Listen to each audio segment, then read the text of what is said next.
Halo guys, perkenalkan saya Abel dengan teman anggota kelompok saya bersama Reinhard, Tricia, Kenny, Otto, dan Cesia. Sekarang saya dan teman-teman saya mau membahas tentang dinamika planet bumi sebagai ruang kehidupan. 1. Pengertian jagat raya. Jagat raya adalah ruangan yang meluas ke segala arah tidak terhingga. Tapi, jagat raya memiliki batas-batas yang belum diketahui. Jagat raya disebut juga alam semesta yang terdiri dari ribuan galaksi dan sistem bintang. Bintang-bintang tersebut bisa kita lihat langsung atau bisa juga menggunakan teropong. 2. Berkembangnya jagat raya. Jagat raya sampai saat ini terus mengembang. Ini dibuktikan dengan bertambahnya galaksi-galaksi baru sehingga galaksi-galaksi tersebut bergerak menjauh. Fenomena ini dikenal dengan efek Doppler yang ditemukan oleh seorang fisikawan dan Austria bernama Christian Doppler. Jagat raya yang mengembang juga dibuktikan dengan pemancaran kabut ekstra galaksi yang memiliki jarak dan kecepatan yang berbanding lurus sehingga jagat raya mengalami pemuaian. 3. Teori-teori terbentuknya jagat raya. Yang pertama, teori mengembang dan memapat atau oscillation theory. Menurut teori ini, jagat raya pada awalnya itu terbentuk karena adanya suatu siklus materi yang diawali dengan massa yang mengembang yang disebabkan reaksi inti hidrogen. Nah, akibatnya terbentuk galaksi-galaksi yang diperkirakan sudah berlangsung selama 30 miliar tahun. Lalu ada juga teori keadaan tetap yang disebut steady state theory. Teori ini menyatakan alam semesta tidak memiliki awal dan tidak memiliki akhir. Alam semesta tetap sama sepanjang waktu. Teori ini diusulkan oleh Sir Fred Hoyle. Menurutnya, tidak ada galaksi baru yang terbentuk. Dan yang ketiga, ada teori ledakan besar atau the Big Bang Theory. Menurut teori ini, pembentukan alam semesta terjadi sekitar 13.700 miliar tahun yang lalu. Dan menurut George Lemaitre, dulu itu terdapat galaksi-galaksi yang saling berdekatan. 4. Anggota jagat raya. Anggota jagat raya tuh dibagi jadi dua, yaitu galaksi dan bintang. Galaksi adalah kumpulan dari planet, bintang, gas, debu, nebula, dan benda langit lainnya. Dan salah satu contoh galaksinya adalah Bima Sakti. Galaksi bisa dibedakan berdasarkan bentuk, ukuran, dan warnanya. Ada 4 jenis, yaitu bentuk spiral berbatang, bentuk elips, bentuk tidak beraturan. Lalu ada bintang. Bintang adalah benda langit yang bisa memancarkan cahayanya sendiri. Bintang itu terdiri dari 2 jenis, yaitu bintang semu dan bintang nyata. Bintang semu adalah bintang yang memantulkan cahaya dari bintang lain, sedangkan bintang nyata adalah bintang yang menghasilkan cahayanya sendiri. Sekarang kita akan membahas tentang tata surya sebagai ruang edar bumi. Tata surya adalah kumpulan benda langit yang terdiri dari matahari, 8 planet, 5 planet kerdil atau kata, 173 satelit alami, dan jutaan benda langit. Lalu ada teori-teori pembentukan tata surya. Ada beberapa hipotesis yang dikemukakan para ahli untuk menjelaskan terbentuknya tata surya. Di antaranya yaitu: pertama, hipotesis nebula. Hipotesis nebula atau hipotesis kabut mengemukakan bahwa tata surya terbentuk dari matahari raksasa, terus menyusut dan berputar semakin cepat, dan cincin-cincin gas serta es terlontar ke sekeliling matahari, dan pertama kali dikemukakan oleh Immanuel Swedenborg tahun 1734. Yang kedua, hipotesis planet esimal. Hipotesis planet esimal adalah salah satu teori yang menjelaskan awal mula proses terbentuknya tata surya dan dicetuskan oleh seorang astronom bernama Forrest Ray Moulton dan geolog bernama Thomas C. Chamberlain. Hipotesis ini awalnya kondisi matahari yang sudah ada sebagai salah satu bintang. Suatu ketika matahari berpapasan dengan sebuah bintang dengan jarak yang tidak jauh sehingga terjadi peristiwa pasang naik pada permukaan matahari maupun bintang itu. Sebagian dari massa matahari tertarik ke arah bintang. Pada waktu bintang itu menjauh, sebagian dari massa matahari jatuh kembali ke permukaan matahari dan sebagian lagi terhambur keluar angkasa di sekitar matahari. Hal ini yang dinamakan planet esimal yang kemudian menjadi planet-planet yang beredar mengelilingi matahari. Ketiga, hipotesis pasang surut gas. Hipotesis ini dikemukakan oleh James Jeans dan Harold Jeffreys pada tahun 1918. Mereka berpendapat ada sebuah bintang besar mendekati matahari dalam jarak pendek sehingga menyebabkan terjadinya pasang surut pada tubuh matahari. Pada tahap pertama, matahari merupakan bintang yang besar dan bercahaya dengan kekuatan cahaya yang sangat besar. Kemudian ada bintang yang mendekati matahari, hingga terjadi gesekan yang menjadi gaya tarik antara matahari dan bintang tersebut. Keempat, hipotesis bintang kembar atau ledakan bintang. Hipotesis ini dikemukakan oleh R.A. Littleton pada tahun 1956. Dia berpendapat awalnya terdapat dua bintang matahari kembar yang saling mengelilingi. Salah satunya mengalami ledakan dan menghasilkan partikel-partikel yang tertangkap oleh bintang yang tidak meledak. Kelima, hipotesis protoplanet atau awan debu. Hipotesis ini menjelaskan adanya kabut gas dan debu di sekitar matahari yang membentuk gumpalan. Kabut gas dan debu tersebut terdapat pada ruang antar bintang. Debu tertarik ke pusat gas dengan gerakan berputar hingga membentuk sebuah bola dan berubah menjadi cakram. Putaran cakram yang sangat cepat mengakibatkan adanya bagian cakram yang terlempar berupa gumpalan.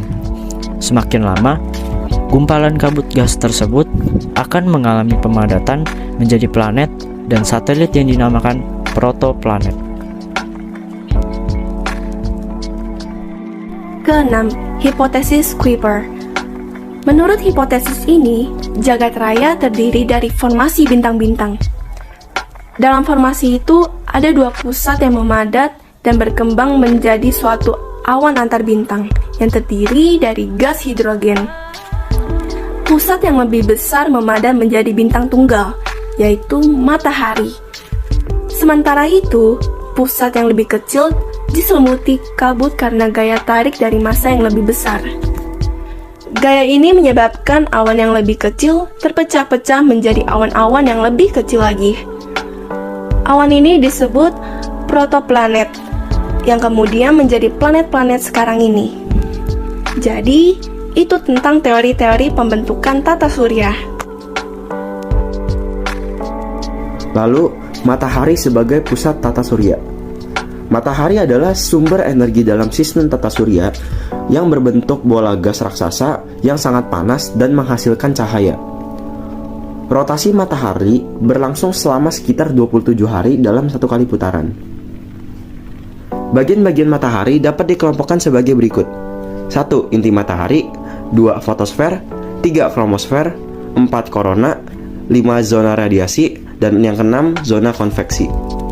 Ada juga beberapa aktivitas matahari, yaitu Pertama, granula. Granula adalah gumpalan-gumpalan di permukaan matahari karena terjadi perubahan suhu yang sangat besar antara daerah panas dan daerah dingin di permukaan matahari. Kedua, bintik hitam matahari. Bintik hitam matahari adalah bagian permukaan matahari yang suhunya lebih rendah dari suhu di sekitarnya karena ada perubahan magnet di matahari. Ketiga, prominensa. Prominensa adalah semburan material matahari keluar, kemudian jatuh kembali ke permukaan matahari. Bentuk semburannya dapat berbentuk pita, loop, spiral, gunung, dan tabir. Keempat, semburan matahari. Semburan matahari adalah ledakan atmosfer matahari. Semburan ini mempengaruhi semua lapisan atmosfer matahari. Jadi itulah mengenai matahari, bagian-bagiannya, dan sebagai pusat tata surya. Materi selanjutnya adalah anggota tata surya. Anggota-anggota tata surya. 1. Planet. Planet adalah benda langit yang mengorbit atau bergerak mengelilingi matahari dalam lintasan yang berbentuk elips dengan arah yang sama. Tata surya memiliki 8 planet. Salah satunya adalah yang kita tinggali sekarang, yang kita sebut sebagai Bumi. Bumi merupakan planet terbesar kelima di tata surya yang merupakan titik biru. Satelit alami Bumi adalah bulan. Rata-rata temperatur permukaannya 15 derajat Celcius, jarak ke matahari sejauh 149,6 juta kilometer, diameter ekuatornya 12.756 km, waktu yang dibutuhkan untuk mengitari matahari 365,242 hari, dan berputar pada porosnya dengan waktu 23 jam 57 menit. Nah, dalam sistem tata surya, planet-planet dan benda-benda langit lainnya itu melakukan pergerakan mengelilingi matahari. Pergerakan ini disebut revolusi. Selain melakukan revolusi, planet-planet juga melakukan rotasi. Rotasi adalah perputaran planet terhadap sumbunya, dan setiap planet arah rotasinya berbeda-beda. Karena kita sebagai manusia hidup dalam bumi, kita harus mengetahui dampak dari rotasi dan revolusi bumi apa saja. Jadi dampak rotasi bumi terhadap kehidupan di bumi yaitu: pertama, peredaran semu harian benda-benda langit; 2, peristiwa siang dan malam; 3, perbedaan waktu; 4, pembelokan arah angin dan arus laut. Lalu ada juga dampak dari revolusi bumi, yaitu: pertama, gerak semu tahunan matahari; kedua, perbedaan lamanya siang dan malam; 3, pergantian musim. 2. Satelit. Satelit adalah benda langit yang mengitari planet. Ketika planet mengelilingi matahari, satelit juga mendampingi planet dalam revolusi mereka. Satelit terdiri atas 2 macam, yaitu pertama, satelit buatan. Satelit buatan adalah satelit yang dibuat oleh manusia dengan kegunaan tertentu. Nah, ada beberapa contoh satelit buatan, yaitu 1. Satelit komunikasi, 2. Satelit astronomi, 3. Satelit navigasi, dan lain-lain. Kedua, satelit alam. Bulan adalah satelit alami bumi. Bulan memiliki permukaan yang gelap, tapi tampak sangat putih dan terang, serta gravitasi yang memengaruhi pasang surut, air laut, dan periode waktu di bumi. Bulan dalam peredarannya ada 3 pergerakan, yaitu 1. Peredaran bulan, 2. Rupa-rupa semu bulan, 3. Gerhana bulan.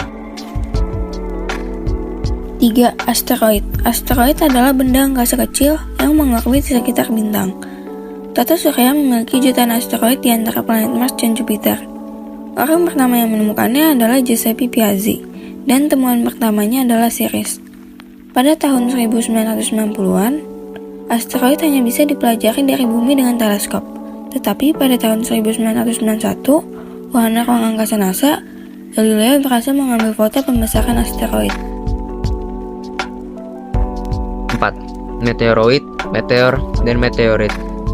Meteoroid adalah benda-benda kecil yang ukurannya lebih besar daripada atom dan lebih kecil daripada asteroid yang bergerak di antara planet-planet. Meteoroid mengalami pemanasan dan penguapan. Lintasan yang dilalui meteoroid memiliki gas hasil pemanasan dan akan terionisasi hingga mengeluarkan cahaya yang dikenal sebagai meteor. Meteor disebut juga sebagai bintang jatuh. Sebagian besar meteor terbakar di atmosfer, tetapi ada juga meteor yang mencapai permukaan bumi yang disebut meteorit.